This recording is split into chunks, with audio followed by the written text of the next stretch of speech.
In his book, Drive, Daniel Pink argues that human beings are not motivated by external forces such as grades or money or punishment. Instead, human beings are motivated by strong internal forces such as autonomy, or feeling like you're in control of your life, mastery, feeling competent, and purpose, contributing in a real way to your world. I believe that this is true of high school students. And yet, even though I believe this, I was still surprised when I went to Rose Parisi to fly the idea of an academic resource center by her, and she lit up and launched into 20 ideas for how we needed this and how we could make it work. I was even more surprised when she took time to meet with me over and over to plan our course of action for launching the program, when she actively recruited students to apply for tutoring positions, and when she came in with 5 friends to spend hours organizing our tutors, our schedule, and creating spreadsheet after spreadsheet after spreadsheet. Rose leapt at the chance to serve her community in an authentic way, and she was not alone. When Rose and I set out to recruit tutors, we met with the Honor Society, but we also sent out applications to classroom teachers, asking them to encourage potential tutors who excel in their class, even if they're not in Honor Society. In our first 2 weeks of accepting applications, we received 70. All 70 of these students agreed to come in for a 2-hour training session during the summer to prepare for tutoring in the fall. And since that initial training, we've added 20 more tutors for a total of 90 tutors on our staff in our first year. I can read all of the theory that I want about what motivates people and what helps students learn, but each day when I come into the library and I witness students helping other students in a way that's both professional and caring, I am truly inspired. Today, we'd like to show you how students like this, students who heed the call to serve their community, are making an impact in quiet, modest, transformative ways in your high school.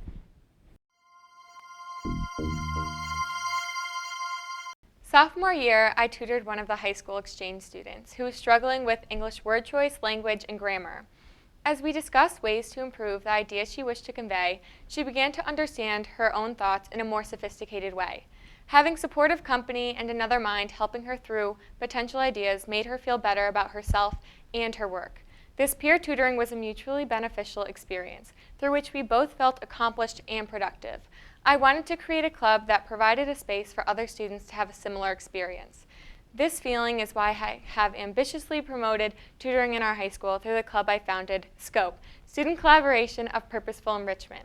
As SCOPE began as an after-school academic resource club to fill the peer tutoring gap in the high school, I was determined to provide an area for student-run and student-led academic assistance. However, due to previous commitments, many students were unable to attend after school and contribute to a club that could only thrive on reliability and consistency. Mrs. McAndrews afterwards approached me with the idea to start an academic resource center in the library. We combined our mission statements. This student-faculty collaboration triggered the idea and formation of our now largely staffed academic resource center.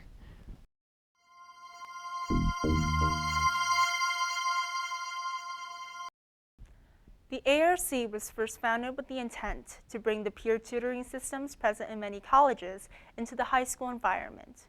While adult tutors have their own merits, peer tutors appeal in a different way. When the tutor and struggling student are of the same age group, there are less formal boundaries and difficult topics could be made more relatable. To ensure quality results, all tutors are explicitly trained, a very effective method, before and at the beginning of the school year. In our first sessions, the future tutors discuss what a tutor should and should not do. The Code of Ethics established centers around setting a good example as well as being respectful to the learner. Specific rules include not criticizing or mocking the learner, as well as keeping the learning needs of the students confidential. It was emphasized that tutors do not teach, but that they review.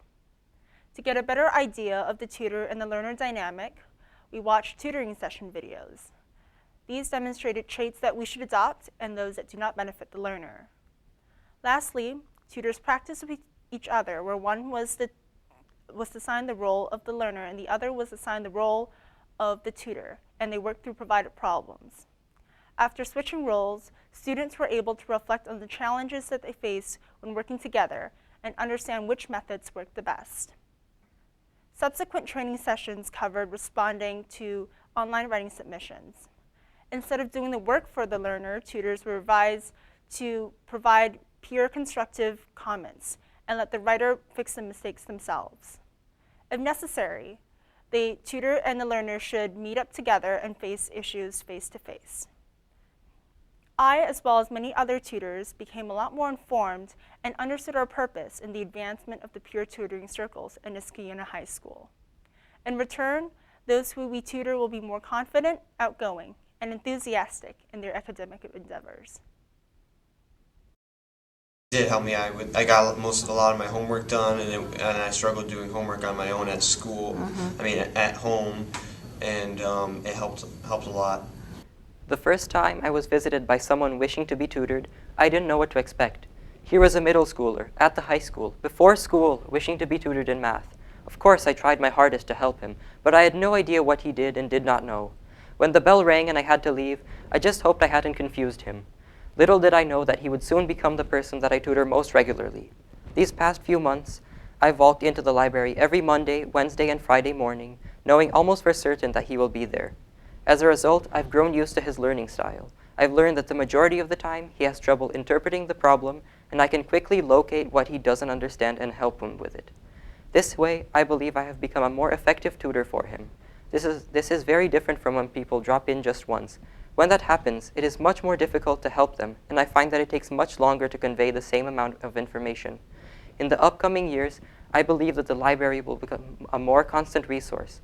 I hope to see people have the same sort of interactions as I do with the person that I tutor.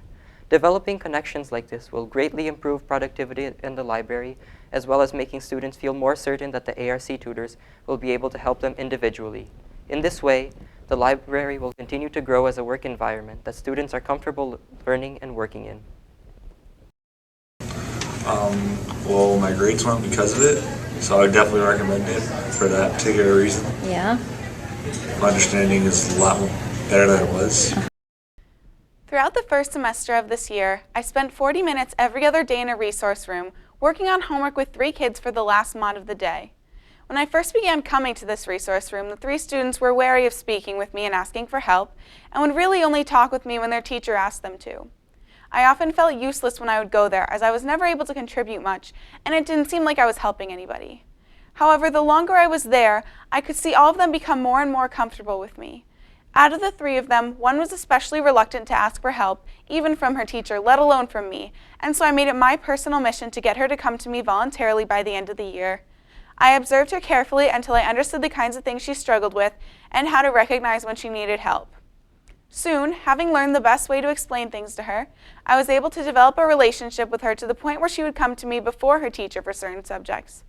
I think it's really important for kids to have someone closer to their age as a resource, because since I had just taken the class a few years ago, it was easier for me to know the teaching styles of the teachers and help the kids to make sense of the work they had on their paper, and to help them to understand things in their own way.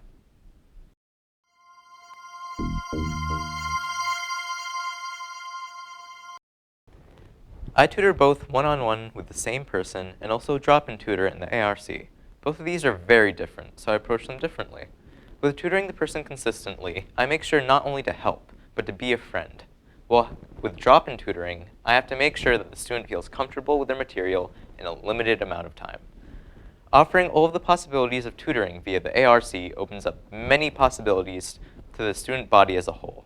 First, we can help students improve the academic tutoring with one-on-one tutoring. For example, let's say a student does not understand a subject that was taught in class that day. They go up to the teacher and ask what days they may be available to meet for some extra help.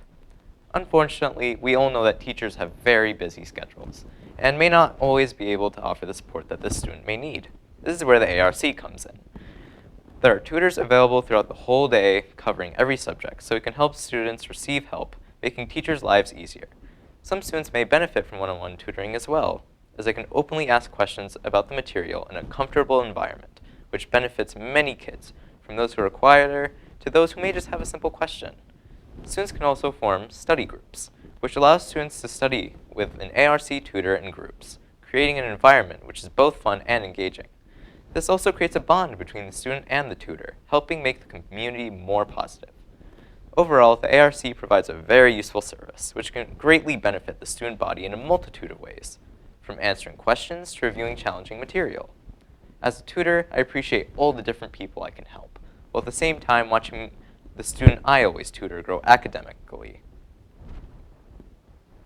Whenever I brought my homework to class, I felt good about it because I knew it was right, and I felt good about the test that I would take because I would have lots of practice.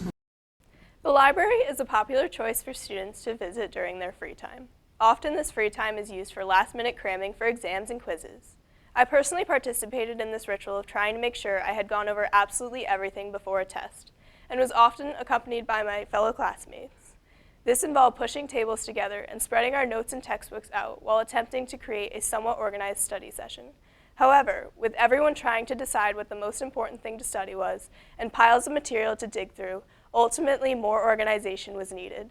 The study group aspect of the ARC was created to provide students with an organized studying environment amongst their peers at an established time prior to an exam. A study group is established when a student submits a request. From there, a student tutor from the ARC, preferably one who had taken a class before, is assigned to facilitate the study group and a date is set. Students will often meet in one of the library classrooms and come with prepared questions and topics they want to go over. The student tutor is available for clarification of topics and answers to questions, along with the job of facilitating the session and keeping students focused and on task. However, the study groups are student involved and should be led by the participants. The first official study group held was for my AP United States History class. As the exam covered the early 1800s to the 1850s, 5 chapters from our textbook, we felt it was most important to prepare for our 2 to 3 essays. We used the whiteboards to map out information that would be important to include in each of the possible essay questions, and then used the remaining time to discuss topics anyone was confused about. Our expectation for the future of the study groups is that students will utilize the opportunity during preparation for APs, finals, and Regents exams. In fact, students have already begun submitting requests for weekly study groups in order to begin preparing for such exams. I believe that the study group program has already started to reorganize how students prepare for examinations and help them to acquire improved study habits in an organized and discussion-based environment.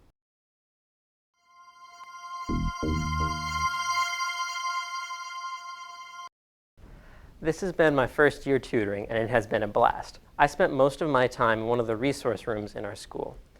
I got to work with the same 2 kids every day for the entire semester. And honestly, it has been one of the most fulfilling experiences I have had in this school. Every B-Day during 8th Mod, I would go down to Mrs. Cappadonia's room and tutor Addison and Alex. The job I was sent there to do was make sure they were both doing their algebra correctly. But what my job became was a lot more than that. Not only did I reinforce the lessons that they were being taught in the classroom, but I was able to connect with them on a human level. We would always get in debates over who had the best football team. Alex and I supported the Patriots, so we'd debate how our team did that week and what might happen during the next game. During that 40-minute block of time, I got to meet 2 unique and talented individuals. I would never have had the opportunity to meet them otherwise. They were both sophomores, and I would have never taken a class with them. Other than the obvious benefits of tutoring, like improved grades, tutoring allows students to cross the social barrier. The ARC allows for more cooperation across grade levels, and as a result, important connections are established. This creates a more united high school. I know I've had an impact on the academic careers of these 2 students, but I also know I have made new friends. I still say hi to them when I pass them in the halls, and I'm glad that I've had the opportunity to improve the environment of our school. It's nice to see a lot of people coming, because I was very pleasantly surprised when the amount of people was slowly growing, and it's gotten to be a really good resource that I think people are using a lot. The ability to recognize, accept, and seek help in subjects is crucial to a successful education. At the Academic Resource Center, we try to instill this idea within the high school through our accessible and positive service. Our center has kindled the trend of student collaboration that now reaches beyond the center and into classrooms. Peer tutoring is unique because it creates a judgment-free zone, which has impacted and transformed academic assistance at the high school, making it more popular and accepted. When students seek help, they are met with advice and encouragement.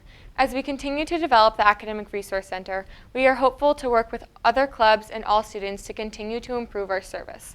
I have been fortunate enough to help form this resource and to watch it our project grow into something that has really provided an excellent welcoming space for all students. I feel confident that after I graduate in June, that this Academic Resource Center will expand even more and impact the high school in new ways. I'm optimistic that this judgment-free zone in the future will make more students with academic challenges feel supported, accepted, and confident in their peers to give them meaningful, kind advice in the center.